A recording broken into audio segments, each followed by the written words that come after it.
In our gospel story today, Jesus offers a very practical teaching.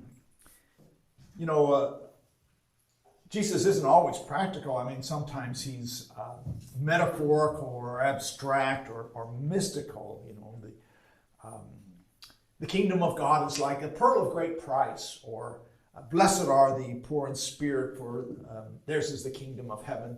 That's not very practical most of the time, but in today's lesson, Jesus is being practical. He says, if another member of the church sins against you, here's what you should do. If we need practical advice on anything, it's how we deal with conflict, how we deal with problems among us. So Jesus rolls up his sleeves and he begins to this practical teaching. He says, if another member of the church sins against you, go and point out the fault while the two of you are alone. To me, that seems like very practical advice. Just talk about it, the two of you. That's the first step. I think that 90% of conflicts could be solved if we would just talk to each other. Usually there's some kind of misunderstanding or miscommunication that can be worked out, or we can agree to disagree. We can agree to respect each other's opinions. If we just talk to each other, we can do that. The problem is that so often we're reluctant to talk to each other. We're reluctant to approach the other person. It's risky, it can be embarrassing, we have to be vulnerable, it's awkward. But the best thing for us to do is to reach out, to just start that conversation. So the first practical advice Jesus gives to members of the church is to talk to each other. Now, if that doesn't work, Jesus says, bring one or two others with you to try to work out the problem. Try to work it out as a group, 3 or 4 people together. Maybe someone has a better idea. Maybe bringing in a third person is like a neutral presence, and maybe that will help. Maybe the wisdom of the group will prevail. Sometimes we just need a bigger perspective, and 3 heads are better than 2. So that's good practical advice too. And the idea is to solve the problem at the lowest level possible. Now, sometimes that doesn't work. And if it doesn't work out, Jesus says, take it to the whole community, to the whole church. Air it out. Lay out your arguments. Let everybody know what's going on. Let everybody see both sides. Make your case. Ask for a decision. When we have the whole community involved, we get some distance from the problems and we get different perspectives coming on. It looks a little different when everyone's involved. We have to be more articulate. That's a good thing. And usually when the whole community is involved, there's some kind of a process that we use. And someone is appointed to be a mediator or a facilitator or a judge in the situation. And hopefully a decision will be made that both sides can respect and both sides can live with. And sometimes even that doesn't work out. And Jesus says, in that case, treat the offending member as a Gentile and as a tax collector. In other words, as an outsider and not as an insider. It doesn't mean that someday they can't come back. Even Gentiles and tax collectors were welcome into the church. So sometimes we just have to set a boundary. So it's practical. It's practical advice. I think it's good advice. Jesus knows that there's going to be conflict. I mean, conflict is just a part of life. So he's setting out some guidelines for what to do when there is conflict. And I'm sure in the early church that Matthew was writing to, there were conflicts. I mean, they were just starting out this new thing called the church, or the gathering of people. And they hadn't worked things out yet. So undoubtedly there was differences of opinion, and they had to work them out. Well, my question is, how do we apply these words of Jesus today in a world that is so polarized and divided that it seems like sometimes it's impossible to even have a conversation with people? I mean, you go outside and you see your neighbor and you say, weather sure has been hot, and somehow it blows up into a conversation about climate change and doesn't go anywhere at all.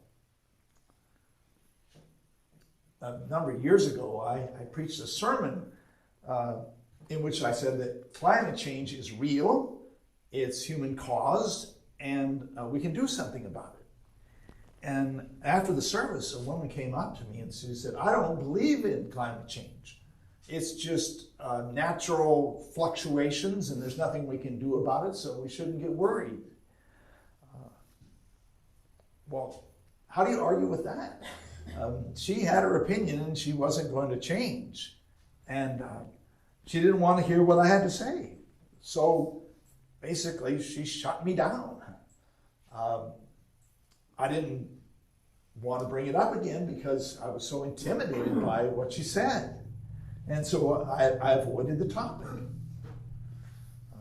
I know I should have approached her again and asked her, where she got that, her ideas, and, ask her more about it and be curious about what she was thinking, but I just couldn't figure out a way to do it. So I just avoided the subject altogether. And that seems to be a major problem, a major obstacle in making progress on climate change. We have two sides with opposite viewpoints, and we don't have any way to talk about it. It's this huge gap in society today.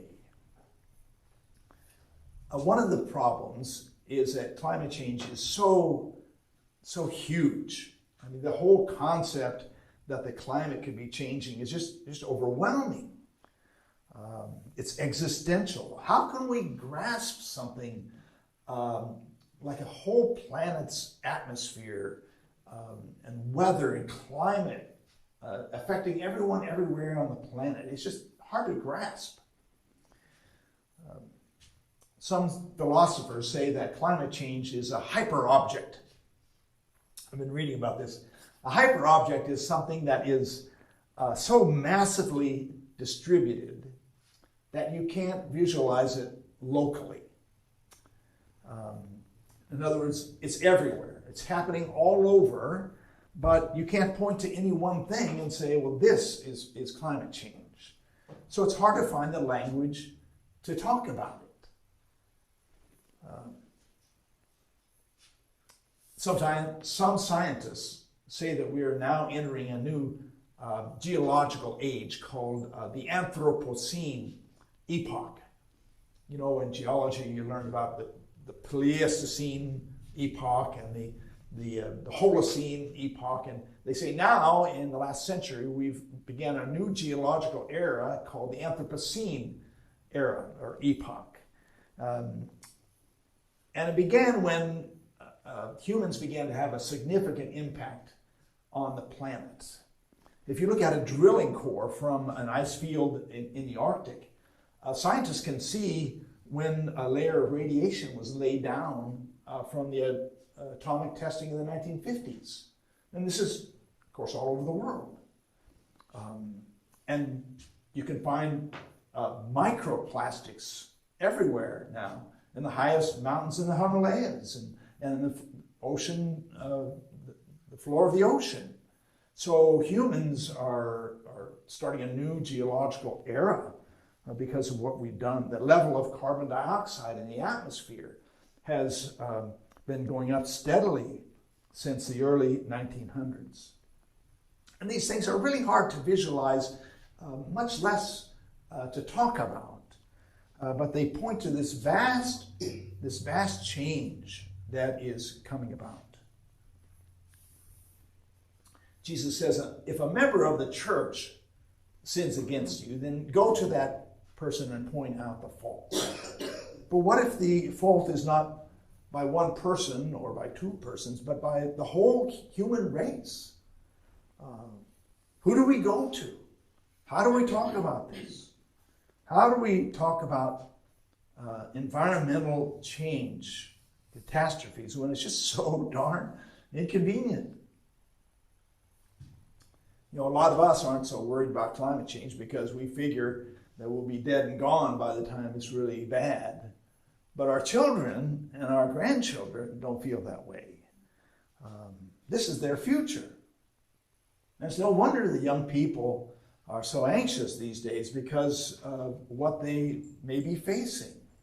They're asking, you know, what's the climate going to be like when I'm older, when I'm grown up? I mean, is there a future for me? Well, public opinion is changing. Climate change is in the news now, and every time there's a severe hurricane or a forest fire or flooding, we're hearing that this has been exacerbated, made worse by climate change, and it's happening now. So I think people are starting to get the picture. The language of climate change is entering into our vocabulary little by little. And scientists say that we still have time to make a difference if we can make this change between fossil fuels and renewable fuels. There's hope for our children and for our grandchildren. Things are happening. You see solar panels popping up on people's roofs. There's big windmills spreading across the foothills of the Cascades, and there's electric charging stations at parking lots now. So things are starting to change. A lot is being done, but a lot more has to be done. Well, I think the first thing for us is to be able to talk about climate change. Just to be able to talk about it. That's the first level that Jesus asked us to work on. He said, when you have a conflict, talk about it. Don't avoid it. If we can talk about it, then we can do something about it. Well, today is the second Sunday in the season of creation, this liturgical season that we're celebrating now to remember God's creation and our part in it. God has given us this beautiful planet Earth. It's our only planet, the only one we have. And it's up to us to care for it.